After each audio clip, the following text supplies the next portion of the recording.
माटी की मूर्तें। रेखाचित्र 5। रूपा की आजी।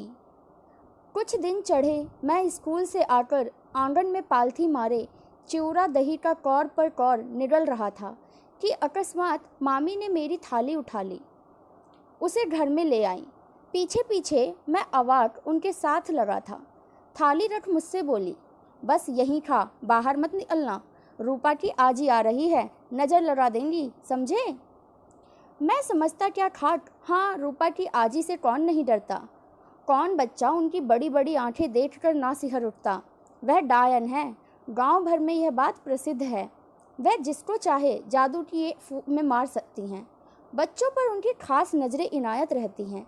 कितने बच्चों को, हंसते खेलते शिशुओं को उनकी ये बड़ी बड़ी आंखें निगल चुकी हैं। बड़ी बड़ी आंखें।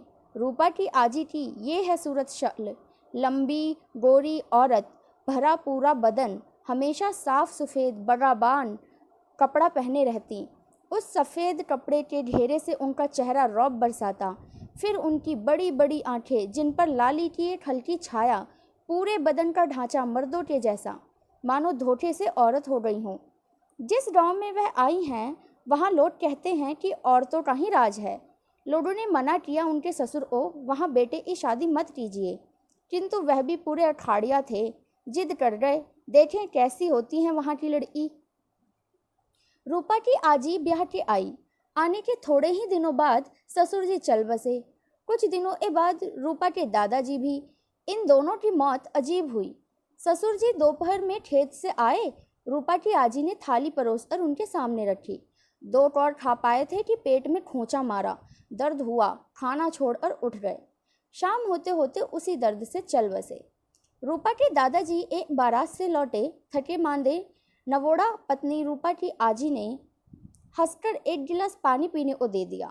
पानी पीते ही सिर धमका, ज्वर आया। उसी ज्वर से 3 दिनों के अंदर स्वर्ग सिधारे। पहली घटना से ही कानाफूसी शुरू हो गई थी। दूसरी घटना ने बिल्कुल सिद्ध कर दिया, रूपा की आजी डायन है।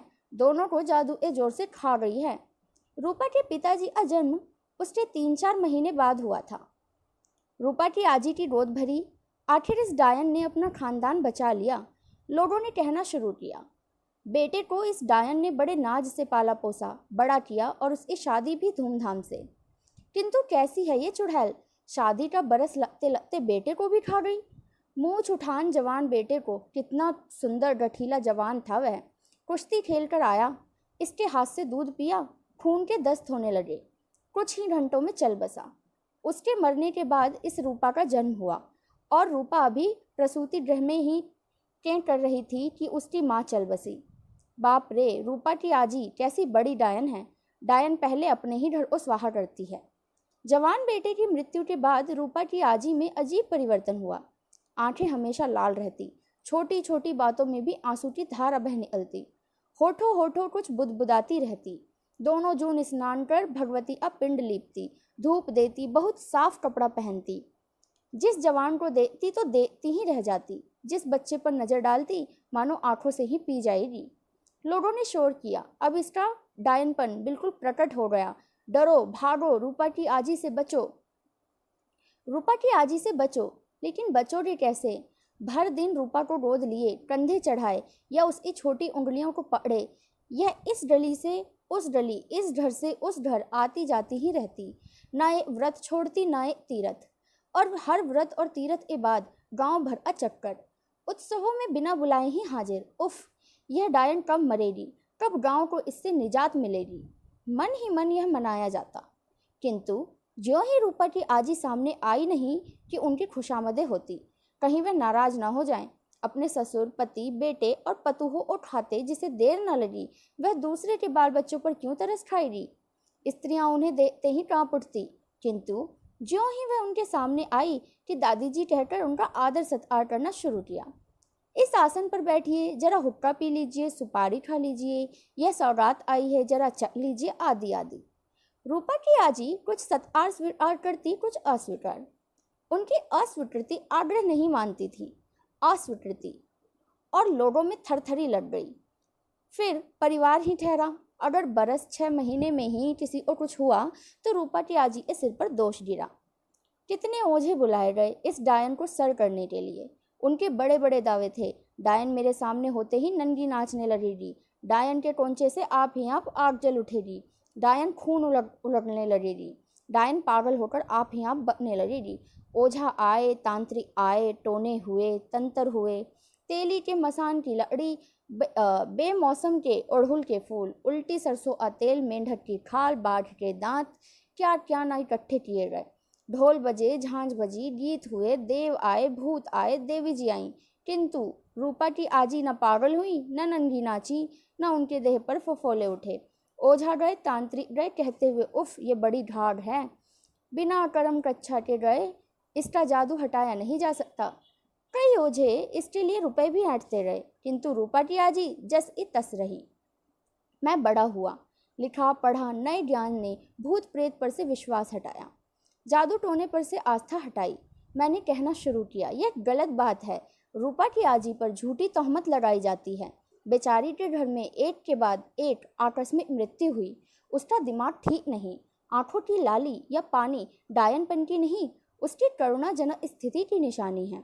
बच्चों को देखकर, दुलार कर, जवानों को ढूंढ ढूंढ कर वह अपने जवान बच्चे को याद करती या उसे भूलने की कोशिश करती है। पूजा पाठ सब उसी की प्रतिक्रिया है। दुनिया में भूत जैसी कोई चीज़ नहीं, जादू टोना सब गलत चीज़ें हैं, लेकिन मेरी बात कौन सुनता है। एक दिन मौसी मेरी इस बक से व्याकुल हो गई। हाँ तुम्हें क्या, तुम्हारे लिए जरूर जादू टोना गलत है, भगवान तुम्हें चिरंजीवी करे, किंतु उनसे पूछो जिनकी कोख इस डायन ने सूनी कर दी, जिनके बच्चों को यह जिंदा चबा गई, जिनके हंसते खेलते घर को इसने मसान बना दिया।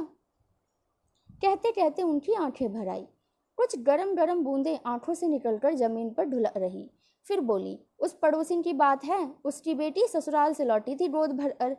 एक दिन उसका 6 वर्ष का नाती आंगन में टिलक रहा था। कितना सुंदर था वह बच्चा, जैसे विधाता ने अपने हाथों से संवारा हो। जो देखता मुँह जाता। कई दिन तो मेरे घर आया था, जबरदस्ती मेरे कंधे पर चढ़ गया, दही मांग कर खाया। तुतली तुतली बोली, चिकने चिकने दूध मुँहे दांत, हंसता तो इंजोरियां हो जाती, किलकिलाता तो हर सिंगार झड़ने लगते। वह कैसा बच्चे को। हाँ, एक दिन वह बच्चा अपने आंगन में था कि ये भूतनी पहुंची। ये भूतनी, हाँ, इसी तरह आंसू बहाती, होठ हिलाती, रूपा का हाथ पकड़े हुई। इसे देखते ही उसकी माँ का मुंह सूख गया। नानी डर गई, चाहा बच्चे को छिपा दे, किंतु वह बच्चा छिपाने लायक भी तो नहीं था। ऊधमी नट और झटपट दौड़ा आया, इस चुड़ैल के कंधे पर चढ़ गया। चढ़कर इसके बालों को नोचने, गर्दन को हिलाने और अपने छोटे छोटे पैरों से इसे एड़ियाने लगा। बच्चे की इस हरकत से भूतनी हंस पड़ी। पहली बार लोगों ने इसे हंसते हुए देखा था। फिर खुद घोड़ा बनी, बच्चे को सवार बनाया और बहुत देर तक घुड़दौड़ करती रही। बच्चे को हंसाती ठेलाती रही, बार बार उसे छाती से लगाती, कहती, ऐसा बच्चा दूसरा ना देखा, आहा मेरा। किंतु बातचीत ही काट कर फूट फूट कर रो पड़ी। उसे रोते देख बच्चे ने ही गुदगुदी लगाकर, रिझाकर, भुलाकर उसे चुप कराया। चुड़ैल तो घर चली गई, आशीर्वाद देती हुई कि जुट जुट जिए ये बच्चा, तुम्हारी गोद हमेशा भरी रहे बेटी, भरी रहे। इसी तरह सोने की मूरत उगलती रही। उसकी माँ भौचक, नानी जैसे जी में ही जी आया। किंतु जानते हो इसके बाद क्या हुआ? मामी कहे जा रही थी कि कुछ ही दिनों के बाद लड़के को सूखा रोग लग गया। कहाँ उसका वह रूप, वह रंग, वह चुहल, वह हंसी सूख कर कांटा हो गया। दिन रात चेंचे किए रहता, जो उसे देखता आंसू बहाता, और एक दिन आंसुओं की बाढ़ लाकर वह उफ। उस दिन उसकी माँ को तुम देखते, पागल हो गई थी बेचारी। बच्चे की लाश उपड़े थी, छोड़ती नहीं थी। किसकी हिम्मत जो उससे बच्चा मांगे। आंसू सुखाकर ज्वाला बन गए। उसकी आंखों से चिंगारी निकल रही थी। बच्चे को छाती से चिपकाई थी, जैसे वह दूध पीता बच्चा हो। अंट संट बोलती, बच्चे के मुंह में छाती देने की कोशिश करती। उसे चुप देख कभी कभी चिल्ला उठती। जब चिल्लाती मालूम होता उसका कलेजा फट रहा है। सुनने वालों के भी कलेजे फटते। मैं देख रहा था, मामी जी का कलेजा आज भी फटा जा रहा था। किस्से का अंत शब्दों से नहीं, आंसुओं के ज्वार से हुआ। और मामी के बच्चे को भी तो इसी ने खाया। वह बोलती नहीं है, किंतु उनके करुण चेहरे की एक एक भाव भंगिमा, आंसू की एक एक बूंद यह कह रही है, कमबख्त बच्चे को खाकर भी संतोष नहीं हुआ। मामी की कोख में जैसे इसने राख भर दी, तब से एक बेटा ना हुआ। बहुत जंत तंत्र के बाद हुई तो 2 बेटियां। मामी की क्या बात। एक दिन मामा जी भी मेरे उपयुक्त तर्कों पर नाराज हुए और अपनी आंखों से देखी घटना सुनाई। वह ऊंची जगह देखते हो ना, वहाँ एक दुसाद आ बसा था। बूढ़ा था, दो नौजवान लड़के थे उसके। घर में बीवी पतो हुए, दोनों बेटे बड़े ही कुमाऊं पूत, गठीले जवान। बूढ़ा भी काफी हुनरमंद था। थोड़े ही दिनों में गांव में उनकी पूछ हो गई। बहू का बल था, कमाते खाते नेक स्वभाव के, ना किसी से झगड़ा ना झमेला, सबको खुश रखने की कोशिश करते, सबके काम आते। एक दिन वह बुढ़िया तुम्हारी रूपा की आज ही पहुंची और बोली, जरा आज मेरा काम कर दो। बूढ़े ने देखते ही सलाम किया, बैठने और कुछ की चटाई रख दी। बुढ़िया नहीं बैठी, दुसाद से हड्डी छुला जाती है। फिर मैं बामनी। बूढ़ा ना बोला, सिर्फ अर्ज किया, आज तो दूसरे बाबू को वचन दे चुका हूँ, कल आपका काम हो जाएगा। बुढ़िया ने जिद की, नहीं, आज ही मेरा काम होना चाहिए। बीच ही में बड़ा लड़का बोल उठा, दुसाद से हड्डी छुड़ाती हो तो क्या घर में नहीं छुलाएगा। बुढ़िया तमक उठी, तुम मेरा अपमान करते हो इसलिए ना कि मैं नीपूती हूँ, मुझसे तुम्हें डर नहीं क्या। मेरा लड़का होता तो। बुढ़िया पहले गरजी, अब बरस रही थी। बूढ़ा दुसाद भौचक, हाथ जोड़कर आरजू मिन्नत करता रहा, अभी चलता हूँ, हम अभी चलते हैं, बाबू का काम कल होगा, आज आपका। किंतु बुढ़िया वहाँ जरा भी क्यों ठहरती, घर लौटी। इसी रास्ते वे जा रही थी। मामा जी ने कहा, मैंने देखा। उसके होठ जल्द जल्द हिल रहे थे, आंखें लाल थी, आंचल से आंसू पोंछती जाती। पीछे पीछे बूढ़ा दौड़ा जा रहा था। बूढ़े को रोककर मैंने दरियाफ्त किया। उसने सारी बातें बताई। वह कांप रहा था, बाबू बाल बच्चे वाला होना, जाने क्या हो जाए। और विश्वास करोगे, तुम्हारी अंग्रेजी विद्या इसके आर्य माँ ने बताई रही कि उस रात बूढ़े के बड़े बेटे को सांप ने काट लिया। भोर में देखा, हाय, वह पट्टा बेहोश पड़ा है, समूचा शरीर पीला पड़ गया है, मुंह से झाग निकल रहा है। गांव गांव से सांप का विष उतारने वाले पहुंचे हैं। कोई जोर जोर से मंत्र पढ़ रहा है, कोई कोड़े फटकार रहा है, कोई जड़ी पीस कर पिलाने की कोशिश में है, कोई उसकी नाक में कुछ सुंघा रहा है। जब तक वह आंखें खोलता है, रह रहकर हाथ पैर फटकारता है, फिर निस्तब्ध हो जाता है। निस्तब्धता निस्पंदता और निस्पंदता निर्जीवता में बदलती जाती है। बूढ़ा बाप छाती पीट रहा है, छोटा भाई दहाड़ मारकर रो रहा है। माँ और स्त्री की गत का क्या कहना। विष उतारने वाले कहते हैं, हम क्या करें, सांप का विष उतरता ही नहीं, यह तो आदमी का विष है, सीधा जादू, ठीक आधी रात को लगाया गया है, उतर जाए तो भाग। बूढ़े का वैसा भाग्य ही नहीं था। धीरे धीरे हम लोगों के देखते देखते उसके जवान बेटे की अर्थी उठ रही थी। दूसरे ही दिन उसका सारा परिवार गांव छोड़कर चला गया। अरे ये बुढ़िया नहीं, काल है, आदमी नहीं, सांपिन है, चलती फिरती चुड़ैल, बामनी है, नहीं तो इसे जिंदा गाड़ देने में कोई पाप नहीं लगता। मामा की आंखें अब अंगारे उगल रही थी। मैं चुप था। भावना पर दलील का क्या असर हो सकता है भला। शिवरात्रि का यह मेला, लोगों की अपार भीड़, बच्चे जवान बूढ़े, लड़कियां युवतियां बुढ़िया। शिवजी पर पानी, अक्षत, बेलपत्र, फूल, फल, फिर एक ही दिन के लिए लगे इस मेले में घूम फिर कर खरीद फरोख्त, धक्के पर धक्के। चलने की जरूरत नहीं, अपने को भीड़ में डाल दीजिए, आप ही आप किसी छोर पर लग जाइएगा।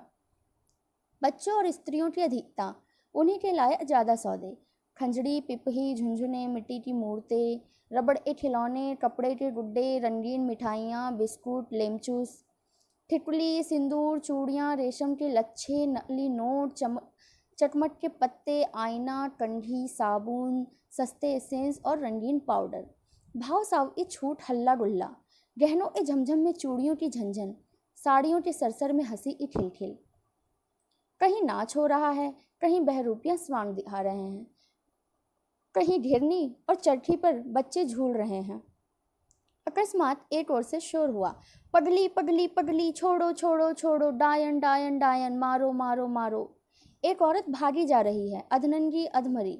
लोग उसका पीछा कर रहे हैं। बात क्या है। मेले में आई एक युवती अपने बच्चे को एक सखी के सुपुर्द सौदा करने गई थी। सखी सीधे सरल स्वभाव की थी, बच्चे चंचल होते ही हैं। सखी लाल छड़ी की रंगीन मिठाई बेचने वाले की बोली पर भूल गई, मेरी लाल छड़ी अलबत्ता, मैं तो बेचूंगी कलकत्ता, मैं तो बेचूंगी कलकत्ता। इधर बच्चा उसकी अंगुली छोड़कर धीरे से वहां से निकलकर झुनझुने वाले के पास पहुंच गया। जब सखी का ध्यान लाल छड़ी से टूटा तो वह व्याकुल होकर बच्चे को खोजने निकली। देखती क्या है, एक बुढ़िया उस बच्चे को गोद में लिए झुनझुने दे रही है और मिठाइयाँ खिला रही है।